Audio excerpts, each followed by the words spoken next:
Suhbat metodi. Bu o'quvchining bilim va dunyoqarashini aniqlash yoki shakllantirish maqsadida savol-javob shaklida olib boriladigan o'qitish usulidir.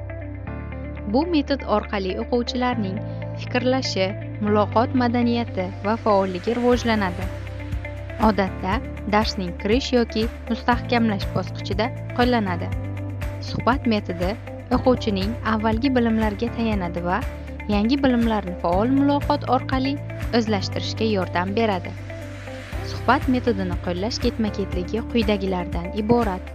Birinchi bosqich tayyorgarlik, ikkinchi bosqich ochiq savol berish, uchinchi bosqich qulay muhit yaratish, to'rtinchi bosqich aniqlashtirish va ko'mak berish, beshinchi bosqich yakunlarni umumlashtirish, oltinchi bosqich mulohaza bildirish va oxirgi bosqich yakunlash bosqichidan iborat. Bu usul o'qituvchi va o'quvchi o'rtasida bevosita aloqani kuchaytiradi. Savollar orqali o'quvchining mustaqil fikrlashi rag'batlantiriladi.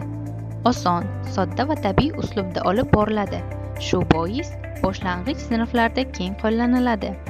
Yaxshi natija uchun savollar oldindan puxta rejalashtirilishi kerak bo'ladi.